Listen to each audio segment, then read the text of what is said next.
तो फ्रेंड, आप सब कैसे हो। आज क्लास 7th का मिड टर्म एग्जामिनेशन 2023-24 पेपर को सॉल्व करेंगे। जो मैक्सिमम मार्क्स 60 मार्क्स का जो भी स्टूडेंट मार्क्स मिला रहा अपना मार्क्स कमेंट में जरूर शेयर करें। जिसका पहला क्वेश्चन बच्चों गिवन है। फर्स्ट पार्ट क्वेश्चन गिवन बच्चों, निम्न में कौन सा युग संपूरक कोण को दर्शाता है। संपूरक कोण को इंग्लिश में बोलते हैं बच्चों सप्लीमेंट्री एंगल। तो जो दो एंगल का जोड़ 180 आता है वहीं क्या होता है, सप्लीमेंट्री एंगल होता है। तो 125 और 55 को जब ऐड करेंगे तो क्या आएगा, 180 आ जाएगा। चेक कर देते हैं, 125 प्लस 55 को जब ऐड करेंगे तो कितना आ जाएगा, 180 आ जाएगा। तो फर्स्ट का जो करेक्ट आंसर हो जाएगा बच्चों डी आएगा, बाकी तो 180 नहीं आएगा। तो फर्स्ट पार्ट का करेक्ट आंसर हो गया बच्चों डी हो गया। फर्स्ट का सेकेंड पार्ट में क्वेश्चन गिवन बच्चों, 15 डिवाइडेड ब्रैकेट 15 डिवाइडेड बाई -5 का रिजल्ट क्या होगा।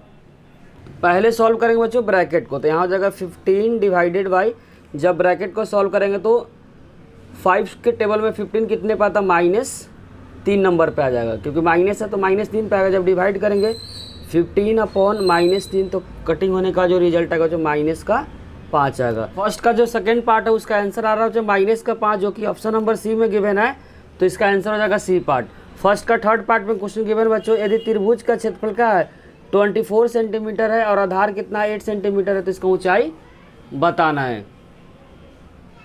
क्वेश्चन बच्चों क्षेत्रफल जो गिवन है 24 सेंटीमीटर स्क्वायर 1/2 और आधार गिवन है 8 और ऊंचाई क्या करना है, फाइंड करना है। तो 2 से 8 कट जाएगा 4 नंबर पे, तो यहाँ पर जाएगा 24 इक्वल में हो जाएगा बच्चों 4 × h हो जाएगा। यहाँ से h पूछा हुआ तो 24/4 जो कटिंग होने का जो आंसर है बच्चों 6 सेंटीमीटर इसका ऊंचाई आ जाएगा।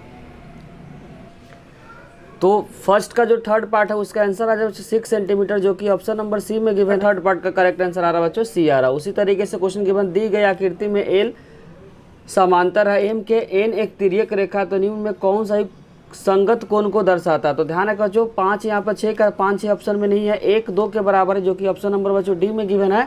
तो फर्स्ट का जो फोर्थ पार्ट है उसका करेक्ट आंसर हो जाएगा डी। यहाँ पे क्रॉसपेंडिंग राइट साइड क्या है, 1 है, यहाँ राइट साइड क्या है 2 है, तो 1 और 2 आपस में क्या होगा, बराबर होगा। किसके अकॉर्डिंग बच्चों, संगत कोण के अकॉर्डिंग। फर्स्ट का फिफ्थ पार्ट में क्वेश्चन गिवन बच्चों, कौन सी बराबरता मिलान दर्शाता बच्चों। यहाँ पे 5 है, यहाँ पे 5 है, तो टोटल हो जाएगा 10, जो कि ऑप्शन हो जाएगा बच्चों सी हो जाएगा। अब इसमें बोला हुआ -2 + 5 -6 का मान क्या होगा। तो माइनस माइनस प्लस होता है, -6 और -2 का जो -8 और -8 में से 5 को माइनस करें तो -3, जो कि ऑप्शन नंबर क्या है बी में गिवन है। तो 6 का फर्स्ट का जो 6 पार्ट का जो करेक्ट आंसर हो जाएगा बी हो जाएगा। त्रिज्या क्या 2r है, तो परिधि का रिजल्ट क्या होगा। तो परिधि का फॉर्मूला ध्यान रखें बच्चों 2πr होता है। क्या होता है 2πr होता है, तो यहाँ यूज करेंगे 2πr 2π और r के जगह पर क्या यूज करेंगे 2r यूज करेंगे। तो यहाँ 2 2 जा क्या हो जाएगा 4πr हो जाएगा, 4πr, जो कि ऑप्शन नंबर बी में गिवन है। तो 7th का जो करेक्ट आंसर हो जाएगा जो बी पार्ट हो जाएगा। त्रिभुज एबीसी का क्षेत्रफल के समान नहीं है, कौन सा रिजल्ट एबीसी के क्षेत्रफल के रिजल्ट के बराबर नहीं है। तो ध्यान रखो जिधर से बेस लेते उधर से हाइट लेंगे, लेकिन नहीं बोला हुआ, नॉट बोला हुआ है। तो ए बी, तो यहाँ पे ए बी हो जाएगा, तो हाइट होना चाहिए बच्चों सी पी होना चाहिए, जो कि यहाँ पे गिवन है बी आर। तो यही क्या होगा, इसका ए बी सी का क्षेत्रफल नहीं होगा, क्योंकि क्वेश्चन में बोला नहीं बोला हुआ। बाकी क्षेत्रफल पॉसिबल है, ए क्यू बोला हुआ था, ए बी सी के साथ यहाँ बी सी है, यहाँ पे हाइट क्या है ए क्यू, तो पॉसिबल है, A be possible, A be possible, जो कि ऑप्शन नंबर बी में बच्चों इसका क्षेत्रफल पॉसिबल नहीं है। इसीलिए फर्स्ट का जो 7th पार्ट का जो करेक्ट आंसर हो जाएगा वह बी हो जाएगा। इंग्लिश वाले स्टूडेंट के लिए फर्स्ट का जो करेक्ट आंसर है बच्चों डी है। इस फर्स्ट का जो सेकेंड पार्ट है उसका करेक्ट आंसर क्या है बच्चों सी है, और थर्ड का जो करेक्ट आंसर है बच्चों सी है, और फोर्थ पार्ट में बच्चों एक और डी ऑप्शन में गिवन है। क्या है बच्चों, डी ऑप्शन है। उसी तरीके से जो फिफ्थ पार्ट है उसमें आंसर हो जाएगा सी। जो 6th पार्ट है उसका करेक्ट आंसर आ रहा है बच्चों -3, जो कि ऑप्शन नंबर क्या है बी में गिवन है। 4π आ रहा है, जो कि बी ऑप्शन में है। और इस वाले में लास्ट वाले में जो 7th पार्ट है उसका करेक्ट आंसर क्या बच्चों बी है। क्या है करेक्ट आंसर इसका, बी है।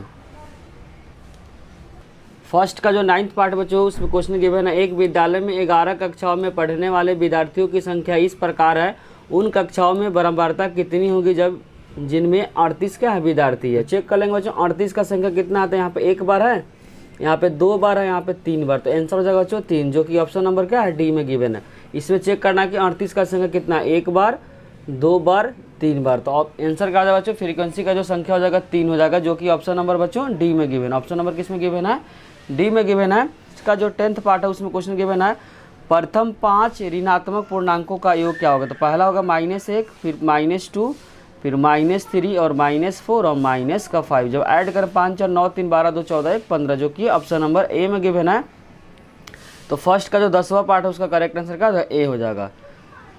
फर्स्ट का जो 11 पार्ट है उसमें क्वेश्चन गिवन बच्चों, एक समांतर चतुर्भुज का क्षेत्रफल कितना होगा जबकि आधार कितना है 8 सेंटीमीटर और ऊंचाई कितना है 5 सेंटीमीटर। समांतर चतुर्भुज का क्षेत्रफल का फॉर्मूला होता है आधार इंटू ऊंचाई। डायरेक्ट इसको क्या करें, मल्टीप्लाई करेंगे।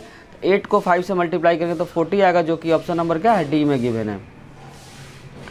और इस क्वेश्चन में निम्न में कौन सा पूर्णांक रिक्त स्थान को भरेगा, तो यहाँ पे मतलब -1 है, रिजल्ट क्या आना चाहिए -3। तो यहाँ पे हो जाएगा बच्चों -2, क्योंकि माइनस माइनस क्या होता है, प्लस होता है और माइनस का साइन होता है, जो कि ऑप्शन नंबर बच्चों सी में गिवन है। तो 12th का फर्स्ट का जो 12th पार्ट है उसका करेक्ट आंसर क्या हो जाएगा, सी हो जाएगा। अब हम लोग सेक्शन बी वाले पार्ट को सॉल्व करेंगे। क्वेश्चन नंबर 2 में बच्चों गिवन है, दी गई आकृति में ए का मान क्या है 20 है, तो बी का मान क्या करना बताना है। ध्यान रखो बच्चों, जब भी इस तरह डी बनता है, डी का जोड़ क्या होता है 180 होता है। तो यहाँ 5b + 2a इक्वल में क्या होता है 180। यहाँ पे 5b + 2b इस करेंगे इक्वल में 180। तो यहाँ पे 5b + 3 से करेंगे तो 40 आ जाएगा, इक्वल में 180 प्लस है तो क्या है माइनस। तो 5b इक्वल में 180 - 40 इक्वल में हो जाएगा बच्चों 5b इक्वल में हो जाएगा 140। यहाँ से डिवाइड करेंगे तो 140/5 तो 28 डिग्री आ जाएगा। 5 × 2 = 10। हाँ, बी का जो रिजल्ट आ रहा है कितना आ रहा है 28 डिग्री आ रहा है। कितना आ रहा है बच्चों 28 डिग्री आ रहा है। पार्ट में जो क्वेश्चन गिवन है बच्चों, दी गई आकृति में एकांतर कोणों का युग्म को बताइए। तो एकांतर कोण में क्या क्या आ जाएगा बच्चों, 4 और 6 आ जाएगा। 4 और 6 अल्टरनेट इंटीरियर एंगल में 4 और 6 आएगा। 3 और क्या आ जाएगा बच्चों 5 आ जाएगा। 3 और 5 यही क्या होगा इसका करेक्ट आंसर हो जाएगा, क्योंकि क्वेश्चन बोला एकांतर अंतःकोण के युग्म को लिखिए। तो 4 और 6 हो जाएगा, 3 और 5 हो जाएगा, जिसको इंग्लिश में बोलेंगे बच्चों alternate interior angle. Question number 3 में बच्चों गिवन है, प्रत्येक छोटे वर्ग का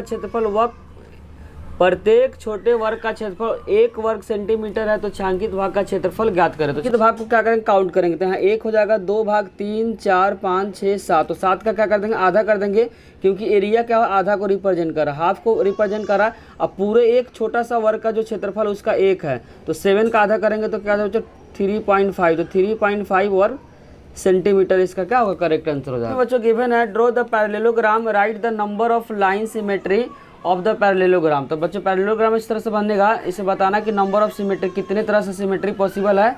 तो दूसरा जो पॉसिबिलिटी है इस तरीके से पॉसिबिलिटी है डायगोनल से, तीसरा जो पॉसिबिलिटी बच्चों वर्टिकल लाइन से, और चौथा जो पॉसिबिलिटी है हॉरिजॉन्टल लाइन से। तो टोटल जो पॉसिबिलिटी होगा बच्चों 4 होगा। टोटल पॉसिबिलिटी कितना होगा 4 होगा। Number of lines of symmetry का आंसर हो जाएगा बच्चों 4 हो जाएगा। Number of lines of symmetry का जो करेक्ट आंसर हो जाएगा 4 हो जाएगा, क्योंकि 4 तरह से क्या सिमेट्री रिप्रेजेंट कर रहा है। क्वेश्चन नंबर 5 में गिवन है बच्चों, 2 supplementary angle in the ratio 2:3। तो बताना कि एंगल कौन सा होगा। तो सप्लीमेंट्री एंगल का जोड़ ध्यान रखें बच्चों कितना होता है 180 होता है। रेशियो में दिया रहेगा तो क्या कर देंगे x लगा देंगे। तो पहला जो रेशियो गिवन बच्चों 2x है और दूसरा जो रेशियो गिवन है 3x। जब भी सप्लीमेंट्री एंगल बनता है तो एंगल का जो जोड़ होता है कितना होता है 180 होता है। तो पहला एंगल क्या है 3x है, दूसरा एंगल क्या जो 2x है, इक्वल में जोड़ेंगे तो क्या आएगा 180 आ जाएगा। तो दोनों को ऐड करेंगे तो क्या आएगा 5x इक्वल में 180 हो जाएगा।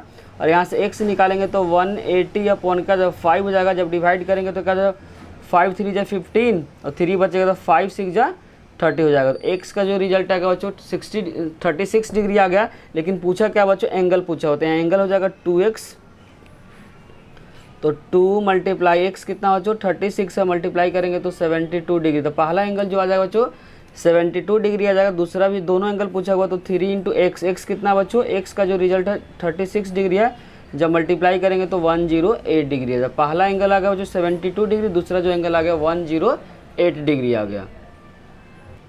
क्वेश्चन नंबर 6 में गिवन बच्चों, the given figure show number of line, find the value of A and B. तो यहाँ पे बच्चों 4 है, -4 है। इधर में क्या होता है माइनस की तरफ बढ़ते हैं, तो यहाँ पे -4 के बाद क्या -5, -5 के बाद क्या -6 आएगा। ए का जो रिजल्ट आएगा -6 आएगा। उसी तरीके से बी यहाँ -2 के बाद आएगा -1 के बाद आएगा 0 के बाद क्या आएगा 1 आएगा। तो बी का जो रिजल्ट आएगा 1 आ जाएगा। और यहाँ पे बोला बच्चों इन दोनों का जोड़ करना। तो a + b, a का जो रिजल्ट कितना बच्चों a का रिजल्ट है -6 और b का रिजल्ट +1। तो जब सिंप्लीफाई करें तो रिजल्ट क्या आएगा -5। तो a + b का जो रिजल्ट आएगा बच्चों 5 आ गया। कैसे निकाले बच्चों, -2 है तो इधर नंबर बढ़ता है और इधर नंबर क्या होता है, कम होता है। -4 के बाद क्या, -5, उसके बाद -6 आ गया। जब राइट की तरफ बढ़ते हैं तो नंबर क्या होता है, बढ़ते चला जाता है। -2 के बाद क्या होगा, -1 के बाद क्या आएगा 0, 0 के बाद क्या आएगा 1 आएगा। तो बी का रिजल्ट आ गया 1 आ गया, ए का रिजल्ट क्या -6। प्लस माइनस क्या होता है, माइनस होगा तो -6 में से 1 को ऐड करेंगे तो माइनस का 5 आएगा। तो ए प्लस बी का जो आंसर आ रहा है बच्चों माइनस का 5 आ रहा है। क्वेश्चन नंबर 7 में बच्चों गिवन है, in the following figure the mirror line of line symmetry gives as a dotted line complete each of the performing reflection in the dotted mirror line. तो बच्चों जिस तरह से दिया हुआ तो क्या करना है, इसको कंप्लीट करना है। जैसे इस तरीके से यहाँ पे गिवन है तो इसको कंप्लीट कैसे करेंगे बच्चों, इसको डॉटेड से इस जिस तरह जितना इधर फिगर है उतना ही इधर फिगर रहेगा, क्योंकि मिरर का मतलब ही होता है बच्चों हाफ ऑफ में बांटना। तो पहला का हो गया, दूसरा का क्या करेंगे बच्चों, इसी में इस तरीके से क्या कर देंगे, मिला देंगे। यही क्या हुआ, इसका आंसर हो गया। सिंपली क्या करना, कंप्लीट करना था। अब हम लोग क्या करेंगे बच्चों, सेक्शन सी को सॉल्व करेंगे। सेक्शन सी में का पहला जो क्वेश्चन गिवन है, क्वेश्चन नंबर 8 में, बलून डिवाइड से सर्कुलर डिस्क रेडियस क्या 7 centimetre in 2 equal parts. What is the perimeter of each semi circle shape in disc ना। तो दोनों सेमी सर्कल का क्या करना है, पेरीमीटर निकालना है। तो पेरीमीटर ऑफ ईच सर्कल, दोनों पेरीमीटर का जो रिजल्ट आएगा क्या आएगा, बराबर आएगा। और फॉर्मूला ध्यान रखें बच्चों, पाई आर होता है। पाई का मान गिवन है 22/7 और रेडियस क्वेश्चन के अंदर गिवन है 7, तो 7 कैंसिल हो जाएगा। तो दोनों पेरीमीटर का, दोनों सेमी सर्कल का जब पेरीमीटर का रिजल्ट आएगा, perimeter of each semi circle होगा, यहाँ पे क्या होगा बच्चों, semi circle, perimeter of each semi circle का जो रिजल्ट आएगा 22 सेंटीमीटर आएगा। क्या होगा बच्चों, 22 सेंटीमीटर आएगा। बच्चों एक cow was tied with the 10 meter long rope to a pole in a ground. She started to take the circular round pole. Find the distance traveled by the cow in 10 round. तो पहले क्या निकालेंगे बच्चों, एक round का निकाल कर क्या करेंगे, 10 से मल्टीप्लाई कर देंगे। इसमें पाई का जो रिजल्ट यूज करना 3.14। तो एक राउंड जब कंप्लीट करेगा, कंप्लीट वन राउंड ध्यान रखें बच्चों, कंप्लीट 1 राउंड का जो फॉर्मूला हो जाएगा, पूरा पाथ में घूमेगा तो क्या 2 पाई हो जाएगा। एक सर्कल का जो पेरीमीटर हो जाएगा वहीं क्या होगा, 1 राउंड को रिप्रेजेंट करेगा। तो यहाँ जाएगा 2 × पाई के रिजल्ट क्या 3.14, रेडियस क्वेश्चन का अंदर गिवन है बच्चों 10 हो जाएगा। तो जब इन दोनों को मल्टीप्लाई करेंगे तो क्या हो जाएगा, 10 को 2 से करेंगे तो 20 × 3.14 हो जाएगा। तो 3.14 हो जाएगा, लेकिन क्वेश्चन के अंदर बोला 10 राउंड बोला, कितने राउंड बोला जो 10 राउंड, तो 10 से क्या कर देंगे, मल्टीप्लाई कर देंगे। तो यहाँ पर हो जाएगा 20 × 3.14 मल्टीप्लाई 10। अब पॉइंट का 2 नंबर है तो 2 जीरो नीचे आ जाएगा, तो 0 से 0 कैंसिल होगा, 0 से 0 कैंसिल हो। 314 को अगर 2 से मल्टीप्लाई करेंगे तो क्या 628 क्या मीटर आंसर, इसका आंसर हो जाएगा। 10 राउंड में जो डिस्टेंस जो ट्रैवल करेगा बच्चों 628 मीटर डिस्टेंस क्या करेगा, ट्रैवल करेगा। कौन करेगा बच्चों, काऊ करेगा। क्वेश्चन नंबर 9 में गिवन बच्चों, दी गई आकृति में त्रिभुज टीएसपी इसके बारे में बोलना चाह रहा बच्चों, जिसका क्षेत्रफल क्या 21 सेंटीमीटर है। तो बताना समांतर चतुर्भुज पी की बार इसका क्षेत्रफल क्या होगा। तो त्रिभुज का क्षेत्रफल जो गिवन है बच्चों 1/2 बेस इंटू हाइट, यहाँ से हाइट निकाल लेंगे। उसके बाद क्या करेंगे, समांतर चतुर्भुज का क्षेत्रफल का फॉर्मूला अप्लाई करके क्या करेंगे, इसका एरिया निकालेंगे। बेसिकली इसमें हाइट नहीं दिया तो त्रिभुज के क्षेत्रफल से क्या करेंगे, इस हाइट को निकालेंगे। किसको निकालेंगे, टीएस को निकालेंगे। तो इसमें जो गिवन बच्चों एरिया ऑफ ट्रायंगल का फॉर्मूला ध्यान रखो 1/2 बेस इंटू हाइट होता है। और ट्रायंगल जो गिवन है बच्चों किसका, टीएसपी, क्या गिवन है, टीएसपी, तो जिसका एरिया गिवन है क्वेश्चन के अंदर 21। तो यहाँ पे यूज करेंगे बेस इंटू हाइट। बेस कितना बच्चों, पीटी है, और हाइट कितना है, टीएस है।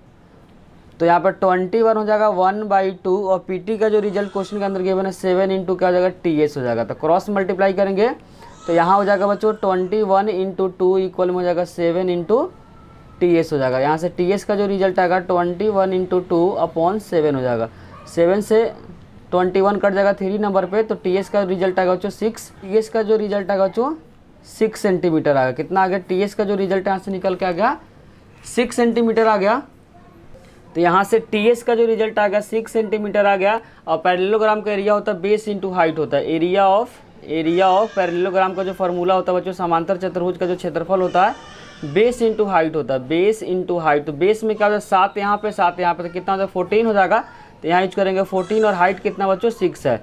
जब इन दोनों को मल्टीप्लाई करेंगे तो क्या हो जाएगा 84 और किस में गिवन है सेंटीमीटर, तो सेंटीमीटर स्क्वायर आ जाएगा। तो एरिया ऑफ पैरेललोग्राम का जो आंसर आ रहा है बच्चों 84 सेंटीमीटर स्क्वायर आ जाएगा। और हिंदी में बोलेंगे समांतर चतुर्भुज का जो क्षेत्रफल का जो रिजल्ट आएगा 84 सेंटीमीटर स्क्वायर आ रहा है। अब क्वेश्चन नंबर 10 को सॉल्व करेंगे। क्वेश्चन नंबर 10 में बच्चों फिगर गिवन है। क्वेश्चन बोला कि एक सप्ताह में यमुना नदी का जल स्तर निम्न में दंड आलेख में दर्शाया गया। तो इसमें क्वेश्चन कुछ पूछा हुआ बच्चों, क्वेश्चन पहला पूछा हुआ सप्ताह में कौन से 2 दिन में पानी का स्तर क्या है समान था, मतलब लेवल क्या था बराबर था। तो फिगर में देख लेंगे किस किस फिगर में लेवल क्या है बराबर बच्चों। तो इस वाले फिगर में और इस वाले फिगर में क्या है लेवल क्या है बराबर है, लेवल क्या है बराबर है। तो इसमें है पहला है बच्चों बृहस्पतिवार थर्सडे और दूसरा क्या है शनिवार है। तो इसका आंसर हो जाएगा बच्चों थर्सडे और दूसरा क्या बच्चों इसमें शनिवार, शनिवार को बोलेंगे सैटरडे है। तो पहला का जो आंसर हो जाएगा बृहस्पतिवार और शनिवार।